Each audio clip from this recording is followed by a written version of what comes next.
Hello and welcome, you cozy couch potatoes. Hello and welcome, my cozy couch potatoes. This is Spice Rex Studios, the cozy couch, and we are continuing with the People of Sparks, and we're rolling into chapter 12. Chapter 11 was about Tick and his projects. He kept coming up with all of these projects. A lot of them did not get finished. Some of them did. The only one mentioned that he actually completed was hoisting the flag above Ember, which, if you watch that episode, you see that I'm a little confused about their flag. How do they know about the flagpole? How do they know that the wind, like the flag flaps because they just learned about wind? Questions? I don't know. But yeah, I think that's pretty much it. Just lots of projects that Tick wants to start.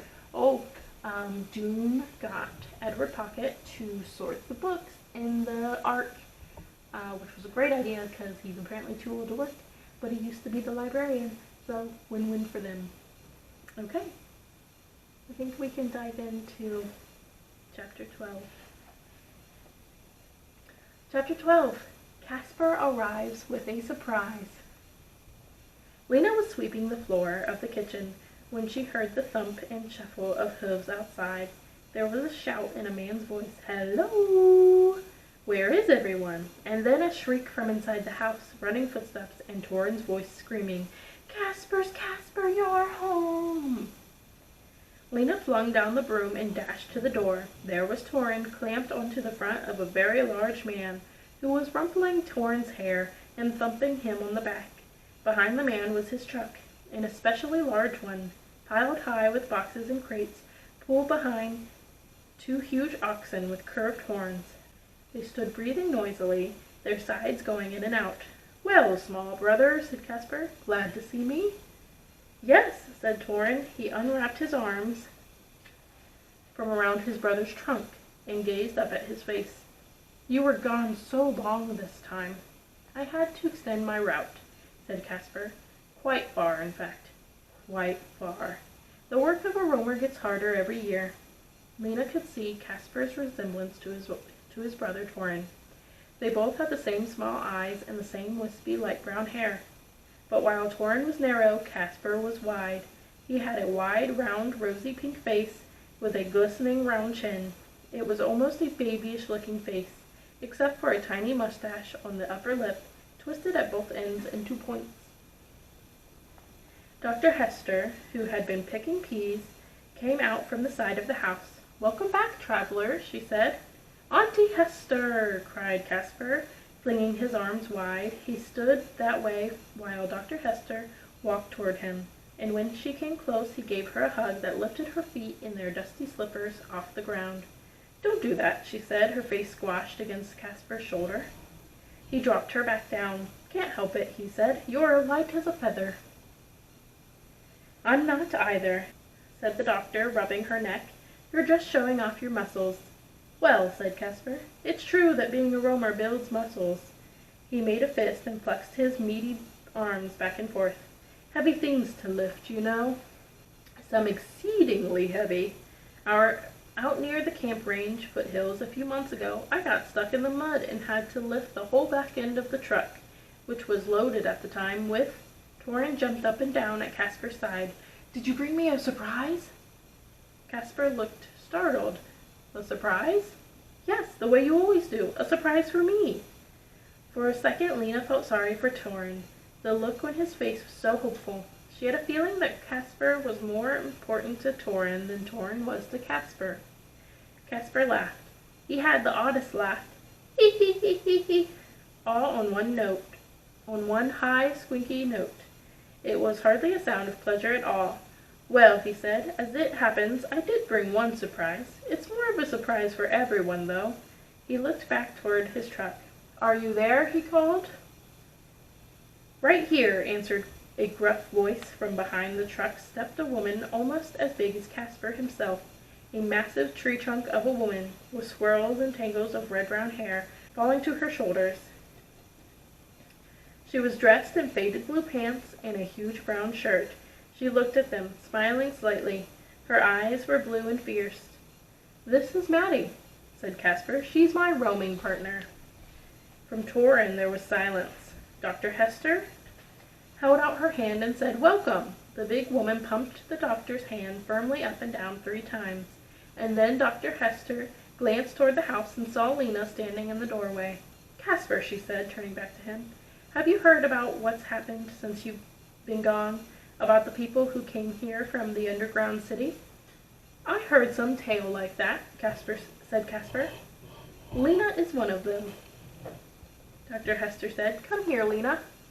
Lena walked out toward Casper, who squinted at her and then thrust a hand into the pocket of his pants and pulled out a pair of slightly bent glasses, which he put on.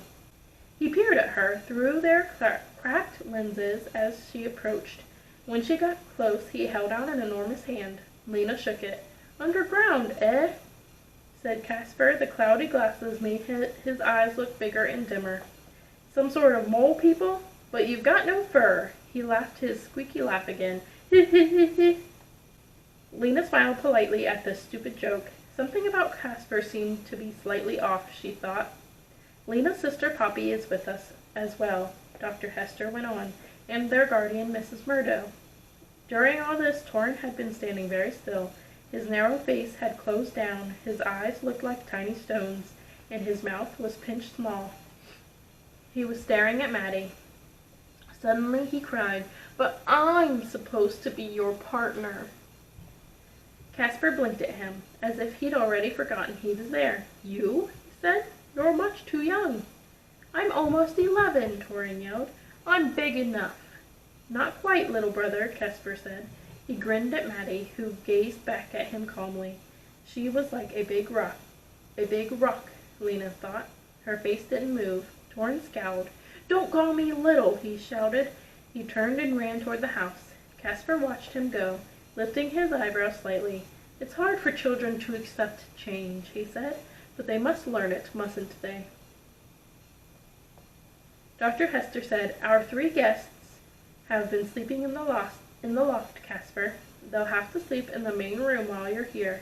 She paused. "How long do you think you'll stay?" "Just a night or 2, said Casper. His face took on a serious look. "I'm on a particular mission this time, heading for the city." "The city?" thought Lena. "What city?" The doctor echoed her thought. "The city," she said. "Why in the world would you go there?" She seemed astonished, as if she'd never heard before of anyone going to the city. "Because of this particular mission," Casper said. "Of a secret nature." "I see," said Dr. Hester. "All right, then. It's nearly time to eat. Take your beasts down to the barn, and then come on in." That night Casper talked a great deal about his exploits as a roamer. "In the northern forest lands," he said, I came upon some old cabins that still had glass in the windows. It was quite a trick to get the glass out without breaking it. It took 4 days, but I managed it. Did cut my hand a bit." He extended his large hand and pointed out a tiny scar on the palm. "Quite a lot of blood from that. Then up near Hogmarsh, I found a very valuable item." He gazed around at them, smiling slightly. "What was it?" asked Torrin, who had forgotten for the moment to be mad at his brother. "An ancient statue," said Casper. "It depicts some very rare sort of bird, with a long neck and 1 leg. You can see that it was once painted pink." He paused to let the wonder of this sink in. "Pink, tink, stink," said Poppy. "Pinky, stinky." She stared at Casper and giggled. "I'm so glad that Poppy is better than I am." "Hush, Poppy," said Lena. "Then in Ardenwood," Casper went on, idly twisting his tiny mustache, "I had to fend off a few bandits." "Bandits?" cried Torrin. "Really?" "Well, they might as well have been bandits," Casper said. "Turned out they had no weapons, but they were set on stealing from me, that's for sure. I got rid of them fast with a few well-placed lashes." Casper sliced his arm through the air as if he were cracking a whip.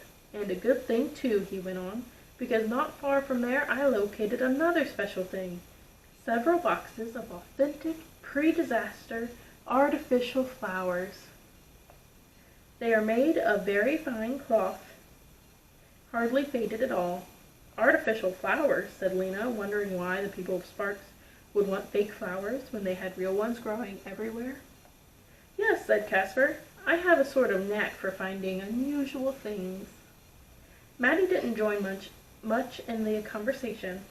Once Mrs. Murdo began being polite, asked her if she too enjoyed being a roamer, but she only smiled a little and said, I don't mind it. There are worse things to be. Mrs. Murdo waited to hear about the worst things, but it seemed that was all she was going to say. When it was bedtime, Casper went up into the loft, and Torin dashed up after him. Mattie took Torin's place in the medicine room, saying a brief good night and closing the door firmly after her. The doctor helped Lena and Mrs. Murdo make up beds of pads and blankets on the couch and on the floor. It sounds interesting to be a roamer, Lena said. I suppose so, said the doctor, and Casper has a special knack for finding things. The doctor bent over and spoke softly into Lena's ear. He has a knack for finding the wrong things, she said. He's always bringing loads of things people already have, and not finding the things people really need. Artificial flowers, she said wearily. What are we going to do with artificial flowers? The bed being made up, she went around the room and blew out all the candles but one. He's always been a bit odd, said the doctor. Looks as if he's gotten even odder since he was here last. He tries hard, though. You can say that for him. He has high ambitions. He wants to be a famous roamer. He doesn't know that he's a bit famous already among the other roamers, but not famous the way he'd like. She handed the last candle to Lena and stumped off to her room. The next day was strange and unpleasant. Casper sat in the big armchair telling stories about his adventures while Torin hovered around him asking questions. Lena listened for a while. She was curious about this work of roaming. It sounded exciting, like something she might want to do herself, but she soon got bored because it seemed to her that Casper never said much about the really interesting parts of his adventures. She wanted to hear what the faraway places were like, and how the old buildings looked, and everything that was in the buildings. But all Casper talked about was how brave and clever he'd been to find the things he found, and what injuries he'd suffered in finding them. Mattie didn't listen to Casper. She spent most of her time in the courtyard or the garden, motionless and silent, gazing at the plants, her arms folded across her wide waist. Every now and then she plucked a leaf or blossom, rubbed it between her fingers, and sniffed it. Once she asked Lena what a certain plant was. I'm not sure, Lena said. I only know a few of them. Then you know more than I do, said Mattie, flashing Lena an unexpected smile. But other than that, she said almost nothing to anyone. She didn't seem angry or unhappy, just off in her own world. Lena wondered about her, but felt far too shy to ask questions. After a while, Casper shooed Torin away, sat down at the table, and pulled some scraps of paper from his pocket. He spread them out and bent over them, and his jovial, boastful manner changed. He ran his finger along the lines of writing on the papers. He wrote on them with a stubby pencil, and as he did so, he frowned and muttered and mumbled to himself. Words that sounded like nonsense to Lena, except for an occasional string of numbers. 3578, he would say. 44209. She wandered up behind him and tried to look over his shoulder. After all, she had experience with torn documents and hard-to-decipher bits of writing. But Casper twisted around and scowled at her, holding his hands over the papers. Private! Private! Keep away, he said. He wouldn't let Torin see either. So Torin sat on the window seat and sulked. Around mid-afternoon, the doctor rushed in the door, looking even more frazzled than usual. Her shirt was smudged with blood, and her shirt tail half tucked in and half not. I'm out of clean bandages, she said. Lena, did you do them? I need some. And I need that lavender extract, a bottle of it. No, I'd better get 2 bottles. She hurried into the medicine room. Lena had forgotten all about the bandages. She dashed into the kitchen, pulled some rags from the basket, and tore them into strips. She took these to the doctor, who had who was on her knees rummaging through a chest. "And," said the doctor, "I'm going to have to make some mustard plasters tonight. You'll need to go out into the orchard and gather me some mustard flowers. I'll need a lot. Get the leaves too, and the roots. I want the whole plant." She found her bottles of oil, thrust them into her bag along with the bandages, and rushed out the door again. Lena felt her spirits sink down into her shoes. She didn't want to gather mustard plants. It was too hot. It was ferociously hot. She was sick of being hot, having her neck damp beneath her long hair and her clothes sticking to her back. She was sick of doing chores. She shuffled out into the courtyard, where a few of the doctor's seedlings were drying up in their pots. She trudged to the pump, filled a bucket, and splashed some water on each limp plant.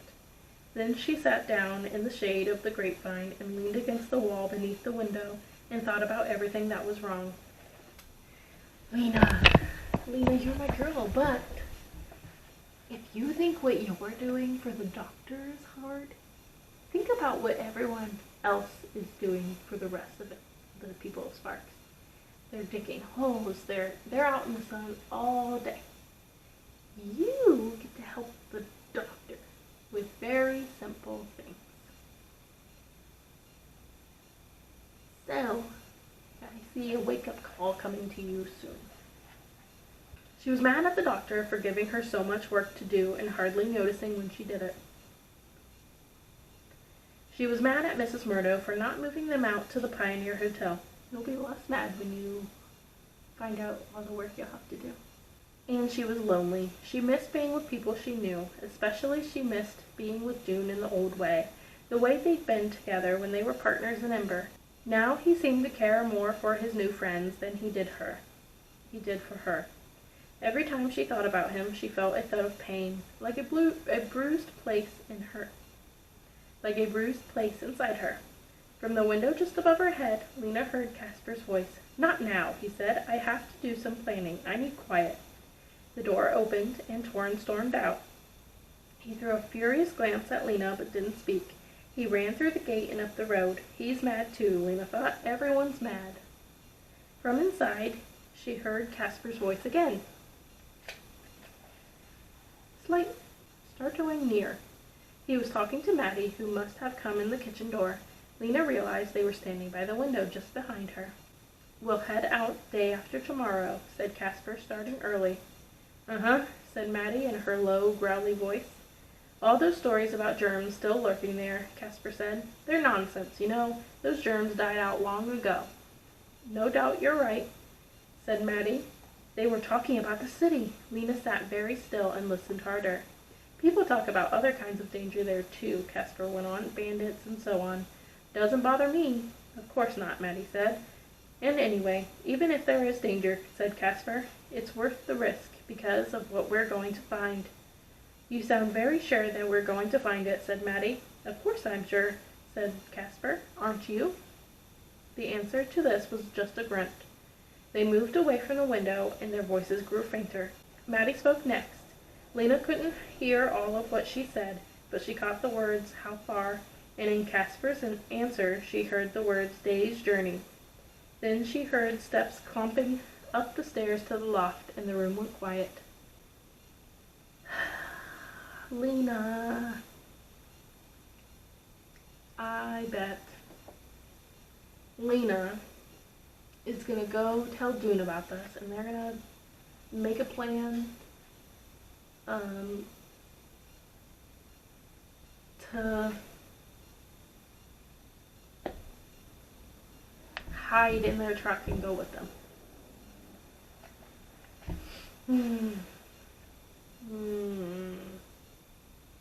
I can just see it already. We'll see. Where am I? Lena sat very still. Her bad mood faded. Other thoughts rolled in her mind. She was remembering the sparkling city whose picture she had drawn so many times. The great city of light, the city she had always believed in. Now Casper was planning to go there. It wasn't dangerous anymore, and it was only a day's journey away. I'm sure she missed some information there. She knew, of course, that the city Casper was talking about had been damaged, like everything else in the disaster. The beautiful shining city she had imagined must have been the city in the past, in the time before the disaster. In her mind, she revised her vision of the city. Some of the high towers would have toppled, and their windows would be broken. Stones from ruined buildings would have fallen into the street. Roofs would have caved in. But the idea that struck her was this: maybe the people of Ember were meant to restore the city. Perhaps their great job, the reason they had come up into this new world, was to live in the city and rebuild it so that once again it was the glorious shining city of Lena's vision. This was such a beautiful idea. That night she lay in bed thinking about it, and the more she thought, the more sure she was, and the more excited. And that, my cozy couch potatoes, is the end of chapter 12. I hope you enjoyed it as much as I did, and I will see you again for chapter 13, Taking Action. Have a good one. Bye.